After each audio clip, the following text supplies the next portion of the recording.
Work hard until you can say trust me I am your doctor. So are your NEET mock test marks stuck, कि आपके जो mock test के marks हैं NEET में वो आप इंक्रीज़ नहीं कर पा रहे हो, या आप जितने भी नंबर ऑफ टेस्ट दे लो हर एक टेस्ट में आपके जो स्कोर है वो एक 500 या 550 या 300 के अराउंड ही आए जा रहे हैं, उनके अंदर कुछ वेरिएशन नहीं हो रहा है, इंक्रीज़ नहीं हो रहे हैं वो, then you should watch this video. क्योंकि मेरे को बहुत सारे कॉमेंट्स आ रहे थे इसी चीज़ से रिलेटेड कि हमारे मॉक टेस्ट में इतने मार्क्स आ रहे हैं, हमारे इंक्रीज़ नहीं हो रहे हैं ये वो, तो मैंने सोचा कि इसके ऊपर हम एक वीडियो बना ही लेते हैं। मैंने मॉक टेस्ट से रिलेटेड 2 वीडियोज़ और बना रखी हैं, you can check the link in the description box. But अगर हम बात करें स्पेसिफिकली कि आपको अपने मॉक टेस्ट के मार्क्स को कैसे इंक्रीज़ करना है, ठीक है, हम ऑलरेडी हमें सैम्पल पेपर्स कैसे सॉल्व करने हैं, या फिर हम अगर देखें हमारे मॉक टेस्ट क्यों इंपॉर्टेंट है, इन चीज़ों को हम ऑलरेडी डिस्कस कर चुके हैं। But what is left is कि अब हमें मार्क्स अपने फाइनली इंक्रीज़ कैसे करने हैं, क्योंकि अगर आपके 300 आ रहे हैं, 500 आ रहे हैं, then that is not enough, at least you should score above 630। तो देखो सबसे पहली चीज़ तो ये कि अगर आपके जो स्कोर है मॉक टेस्ट के अंदर वो अगर कम आ रहे हैं तो आपको घबराना नहीं है, आपको डरना नहीं है, एंड मोस्ट इंपॉर्टेंटली आपको रुकना नहीं है, ठीक है,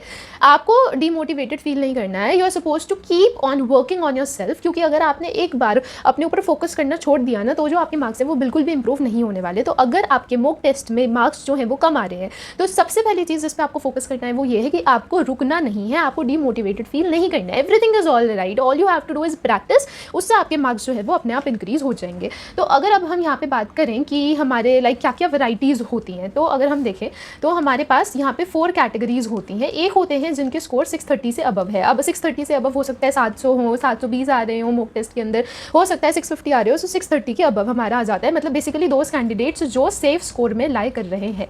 दूसरे हमें वो मिल जाते हैं जिनका स्कोर जो है वो 550 से 630 के बीच में आ रहा है, बेसिकली हमारे बॉर्डर लाइन कैंडिडेट्स जो एकदम बॉर्डर लाइन पे लाई कर रहे हैं। थर्ड हमारे आ जाते हैं वो जिनके जो स्कोर्स है वो लेस देन 200, ऐसा 200-300 के अप्रॉक्स जो स्कोर है वो आ रहा है। एंड दूसरे आ जाते हैं हमारे कि जिनके 300 से 550 के बीच में स्कोर आ रहा है। तो ये 4 कैटेगरीज होती है। अब जिनका स्कोर आ रहा है अबव 630, ठीक है, ये सेफ स्कोर वाले कैंडिडेट्स है। अगर मान लो कि आपका स्कोर 630 आ रहा है तो मोटा मोटा अगर हम देखें आपने 18 क्वेश्चंस रॉन्ग किए हैं एग्जाम के अंदर, ठीक है, 18 क्वेश्चंस आपने रॉन्ग किए हैं।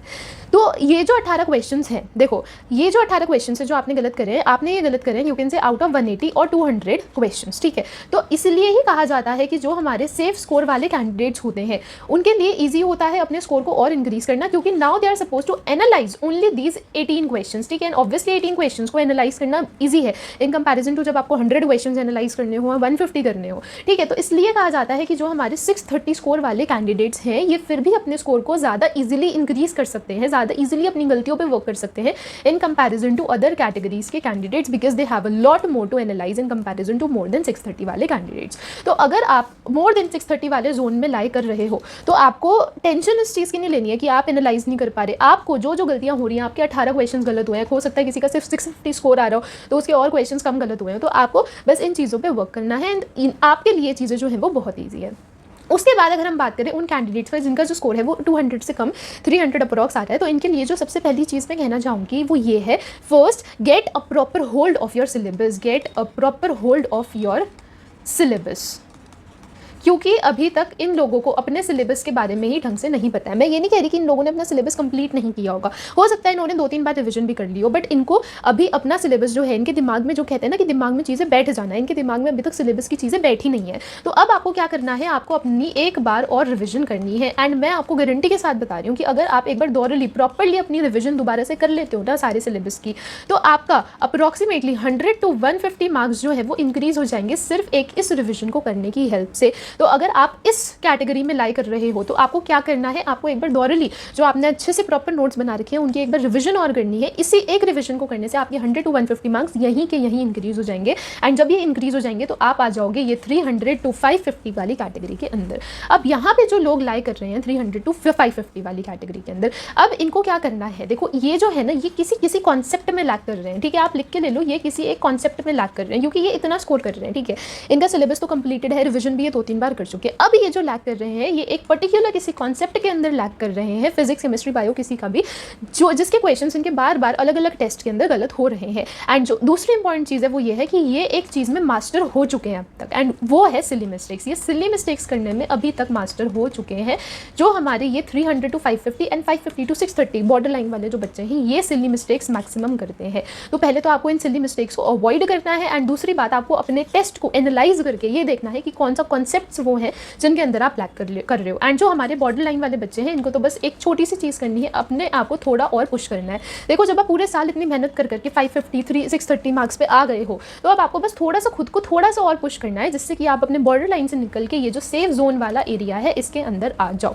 अब हम बात करते हैं, हमने कैटेगरीज तो डिस्कस कर ली, अब आपको करना क्या है खुद को इंप्रूव करने के लिए। सबसे पहली चीज़ जो है वो आपको क्या करनी है, आपको अपनी एक प्रॉपर पेपर सॉल्विंग स्ट्रैटेजी, ठीक है, पेपर सॉल्विंग कह लो या पेपर अटेम्प्टिंग कह लो, ठीक है, आपको अपनी एक प्रॉपर पेपर सॉल्विंग या पेपर अटेम्प्टिंग स्ट्रैटेजी को डिवाइस करना है। ये करना जो है ना, ये मैंने फर्स्ट पॉइंट पे इसलिए लिया है क्योंकि this is the most important step जिसमें कि आप लैक कर सकते हो। अब अगर आप लोगों ने मेरी प्रीवियस वीडियोस देखी है तो उसके अंदर मैंने बताया था कि मैंने 30 जो सैम्पल पेपर्स है 30 सैम्पल पेपर्स को अप्रॉक्सीमेटली सॉल्व किया था, जिसके अंदर मैंने 15 to 20 विद OMR सॉल्व किए थे। तो जो मेरे स्टार्टिंग के यू कैन से 10 सैम्पल पेपर्स थे, उनके अंदर मेरी भी पेपर सॉल्विंग या पेपर अटेम्प्टिंग स्ट्रैटेजी नहीं थी, जिनकी वजह से मेरा जो स्कोर था ये स्टार्टिंग के 10 सैम्पल पेपर्स के अंदर वो लो था, ठीक है। अब मैं ये नहीं कहूँगी कि वो 400 से लो था, ठीक है, मेरा जो स्कोर था वो हमेशा अबव 450 था, ठीक है, बट स्टिल मेरी यहाँ पे पेपर सॉल्विंग स्ट्रैटेजी ना होने की वजह से इन माई स्टार्टिंग के 10 सैम्पल पेपर्स मेरा जो स्कोर था वो 450 के अप्रॉक्स आ रहा था। बट जब फिर मैंने अपनी एक प्रॉपर पेपर अटेम्प्टिंग स्ट्रैटेजी को डिवाइस किया एंड उसको मैंने अप्लाई किया अपने कॉन्जिक्यूटिव सैम्पल पेपर्स के अंदर, तो मेरा जो स्कोर था ये 450 से सीधा इंक्रीज हो गया अबव 550 हो गया था। तो ये जो पूरा गैप आया है ये मेरा आया है क्योंकि initially I was lacking in a proper paper attempting strategy. तो आपको अपनी एक पेपर अटेम्प्टिंग स्ट्रैटेजी डिवाइस करनी पड़ेगी, जिसके अंदर आप देखोगे ठीक है आप क्या चीज़ पहले करोगे, अगर आपको कोई क्वेश्चन नहीं आ रहा है तो आप उसके साथ कैसे रिएक्ट करने वाले हो, whether you are going to skip that question for the end of the paper और you are going to invest your 2 minutes more in that question to give your 100% at that time only, ठीक है। Then आप अपने किस तरीके से अपने time को डिवाइड करने वाले हो फॉर योर डिफरेंट सब्जेक्ट्स। तो मैंने ये जो चीज़ है ना पेपर अटेम्प्टिंग स्ट्रैटेजी, क्योंकि इससे आप इंक्रीज देख रहे हो, जो इंक्रीज है वो ड्रास्टिक आ रहा है, तो इसलिए ये एक ब्रॉड टॉपिक है। इस ब्रॉड टॉपिक को मैंने सेपरेटली अपनी एक वीडियो के अंदर डिस्कस कर रखा है पूरा यही, तो आप उस वीडियो को देख सकते हो, the link is again in the description box only. के बाद सेकंड जो मोस्ट इंपॉर्टेंट पॉइंट है वो ये है कि आपको खुद को एनालाइज करना आना चाहिए। बाय एनालाइज आई मीन कि जितने भी क्वेश्चंस आपके गलत हुए हैं या जितने भी क्वेश्चंस आपने छोड़े हैं या जितने भी क्वेश्चंस के अंदर आपको डाउट था, उन क्वेश्चंस को आपको एनालाइज करना है, ठीक है। जो क्वेश्चंस आपके सही हैं उनको तो एनालाइज करने की कोई जरूरत नहीं है, हो सकता है कि आपकी सिली मिस्टेक्स हो रही हो सकता है कि आपके रैंडमली अलग अलग जगह से जो क्वेश्चंस हैं वो गलत हो रहे हो सकता है कि नहीं एक पर्टिकुलर पैटर्न हो, दैट मीन्स कि आपके किसी एक पर्टिकुलर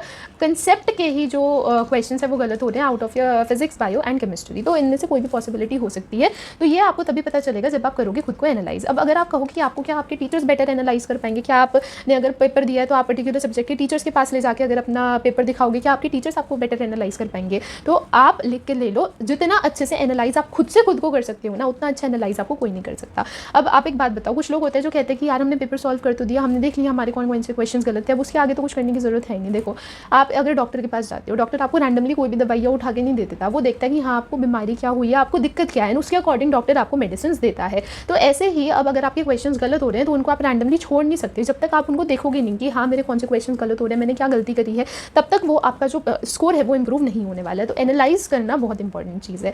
उसके बाद जो थर्ड इंपॉर्टेंट चीज़ है वो ये आ जाती है कि आपको अपनी टाइम मैनेजमेंट करनी पड़ेगी, क्योंकि बहुत सारे बच्चे ऐसे होते हैं जिनको पेपर पूरा आता होता है बट टाइम कम होने की वजह से उनका पेपर छूट जाता है। तो टाइम मैनेजमेंट करना बहुत इंपॉर्टेंट पार्ट है। इसके अंदर सबसे पहली चीज़ जो आपको करनी है वो ये है कि 3 hour 20 minutes का जो आपका नीट का पेपर होता है इसको आपको 3 hours में कंप्लीट करना है। 3 hours plus OMR, like OMR भी आपको इन्हीं 3 hours के अंदर कंप्लीट करनी है, ठीक है। क्योंकि जब आप नीट का एक्चुअल पेपर देने जाओगे तो 20 मिनट जो है आपके वहाँ पे जो आपको स्ट्रेस एंग्जाइटी हो रही होगी या बीच में जो इन्विजिलेटर्स आ रहे होंगे आपके सिग्नेचर्स लेने या जो भी करने, तो उसके अंदर जो आपके 20 मिनट है आप उसको लगा के चलो। तो आपको 3 घंटे के अंदर अंदर अपना पूरा पेपर कंप्लीट करना ही करना है। दूसरा जो मेजर इशू होता है बच्चों का वो ये है कि जब वो बायो का section, like most of the people bio से ही स्टार्ट करते हैं, बायो में उनकी स्पीड एकदम फास्ट होती है, फिर जब जैसे आते आते वो फिजिक्स पे आते हैं ना वो इतना स्लो हो जाते हैं, ठीक है, इतना वो एकदम एग्जॉस्टेड हो चुके होते हैं कि अब उनसे कुछ हो ही नहीं रहा होता। तो आपको ये जो चीज़ है इसको अवॉइड करना है, आपको सेम स्पीड को मेंटेन करके रखना पड़ेगा थ्रू आउट योर पेपर, ठीक है। सेम स्पीड को आपको मेंटेन करके रखना ही पड़ेगा। आपको थ्रू आउट द एग्जाम अपने ब्रेन को एक्टिव रखना पड़ेगा एंड आपको अपनी कैलकुलेशन स्पीड को इंप्रूव करना पड़ेगा। एंड जो कैलकुलेशन है ना उसमें ऐसा कुछ नहीं है कि आपको अलग से वर्क करना पड़े, you just suppose to know some tips and tricks. And उसके अलावा तो जब आप इतने सारे question already physics and chemistry की प्रैक्टिस कर ही चुके होगे तो उस पर तो आपकी मास्टरी हो चुकी होगी। उसके बाद जो नेक्स्ट इंपॉर्टेंट चीज़ आ जाती है वो आ जाती है प्रैक्टिस। हमेशा कहते हैं ना कि practice makes a person perfect, तो प्रैक्टिस करना बहुत ज़्यादा इंपॉर्टेंट है। देखो, अगर मान लो कि जैसे मैंने 30 मॉक टेस्ट पेपर्स दिए थे इन टोटल, पार्ट टेस्ट मैंने नहीं दिए थे, तो 30 के अंदर स्टार्टिंग के 10-15 टेस्ट के अंदर स्कोर कम आना स्वाभाविक कहते हैं ना, स्वाभाविक है, ठीक है। तो 30 में से स्टार्टिंग के 10-15 मॉक टेस्ट पेपर्स में स्कोर कम आना नेचुरल है।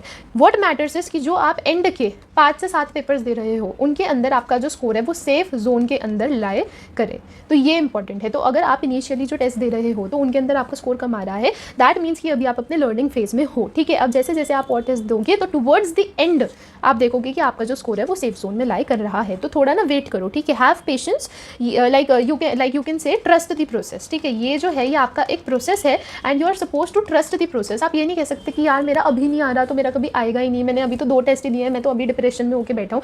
It is a process and you are suppose to trust this process. चीज़ आ जाती है जो मैंने तो देखो पर्सनली ये चीज़ फॉलो करी नहीं है, बट अगर आप लोगों को लगता है तो आप ये फॉलो कर सकते हो, और वो है कि उसी टाइमिंग पे टेस्ट देना जिस टाइमिंग में आप अपना एक्चुअल नीट का एग्जाम देने वाले हो, ठीक है। उसी लाइक आफ्टरनून की टाइमिंग के अंदर आप अपना टेस्ट दे रहे हो, क्योंकि अपना आपका जो ब्रेन है वो उसी तरीके से खुद को क्या कर लेगा, मोल्ड कर लेगा। तो आप इस चीज़ को फॉलो कर सकते हो। मैंने पर्सनली इसको फॉलो नहीं किया था, मैं तो सुबह दोपहर शाम रात जब मेरा होता था मैं तो टेस्ट दे देती थी, बट आप इस टाइमिंग को जो है टाइमिंग वाली चीज़ को इसको फॉलो कर सकते हो। Like it might work for you, you never know कि कौन सी चीज़ आपके लिए सूटेबल बैठ जाए, कौन सी चीज़ आपके लिए वर्क कर जाए। Then the next thing is कि जब आपने अपने टेस्ट को एनालाइज कर लिया, ठीक है, आपको समझ आ गया हाँ बायो में आप यहाँ लैग कर रहे हो, फिजिक्स केमिस्ट्री में आप यहाँ लैग कर रहे हो, तो अब जो आप रिवीजन करने बैठोगे वो आपको क्या करनी है, बायो की रिवीजन करनी है सिर्फ एनसीईआरटी से, एंड फिजिक्स एंड केमिस्ट्री की रिवीजन करनी है सिर्फ अपने नोट से। देखो आपने पूरे साल जो कुछ भी किया, अगर आपका फर्स्ट अटैम्प्ट है ना तो सिर्फ एनसीईआरटी पढ़ने को आप वैसे भी नहीं मानने वाले, ठीक है। फर्स्ट अटैम्प्ट में मैंने भी नहीं माना था, सेकंड थर्ड अटैम्प्ट वाला बच्चा तो हो सकता है वो थोड़ा इस चीज़ को माने, मेरे साथ अग्री करे। तो अगर आप आपने पूरे साल जो करा कुछ फर्क नहीं पड़ता उससे, अब एटलीस्ट जब आपका रिवीजन वाला टाइम है ना, तो इस टाइम जब आप बायो की रिवीजन करने बैठो तो सिर्फ एनसीईआरटी से करना, फिजिक्स एंड केमिस्ट्री करने बैठो तो सिर्फ अपने नोट्स से करना। नोट्स को इंप्रूव करो, ठीक है। इंप्रूवाइजेशन तो हमेशा चलती ही रहती है, ठीक है। नोट्स को इंप्रूव करो बट करनी नोट्स से ही है। एंड लास्ट में जो मैं एक बहुत इंपॉर्टेंट चीज़ कहना चाहूँगी वो ये है कि everything depends on your mindset, ठीक है। Everything depends on your mindset. आपको कभी भी अपनी जर्नी में डीमोटिवेटेड फील नहीं करना है, ठीक है। अभी मैंने ऊपर कहा trust the process, it is an entire process and इसका जो रिजल्ट है वो बहुत अच्छा आने वाला है। तो अगर आपके मॉक टेस्ट में इनिशियली स्कोर्स कम आ रहे हैं तो उसमें बुरा फील करने वाली कोई ज़रूरत नहीं है।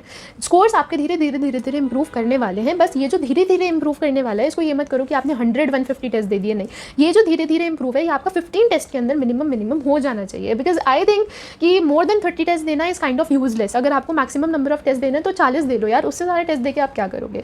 So this is it for this video. Like I have discussed all the point जिनसे आप अपने जो स्कोर्स है मॉक टेस्ट के अंदर उनको इंप्रूव कर सकते हो। लाइक यही एक इंपॉर्टेंट चीज़ है जो है एनालाइज करना, ठीक है। मैंने फिर भी इस वीडियो में बहुत डिटेल में समझाया, एक सिंगल वर्ड है विच इज़ एनालाइज, ठीक है। एंड अगर आप लोगों को लगता है कि अभी भी कुछ चीज़ें हैं जिनमें आप लैक कर रहे हो तो जो मेरी प्रीवियस 3 वीडियोस मैंने मेंशन करी आप उनको जाके देख सकते हो। एंड उनको देखने के बाद भी अगर आपको लगता है कि कुछ डाउट्स रहते हैं तो कमेंट करना, ठीक है। ऐसे मत कमेंट करना कि मैं वो आपको कमेंट पढ़ के मेरे को लगे कि ये पक्का प्रीवियस वीडियो देख के नहीं आया, इसको वही सजेस्ट करनी पड़ेगी, पहले वो देख के आओ, उसके बाद कोई डाउट है तो उसको कमेंट करो। And if you like this video then do subscribe my channel, subscribe करना मत भूलो। Also I post questions on community post regularly, जो भी हमारा ऑनगोइंग चैप्टर चल रहा होता है उससे related, so do solve them as well and subscribe कर दो चैनल को and do share this video with your friends who are going to give NEET in coming years. Thank you.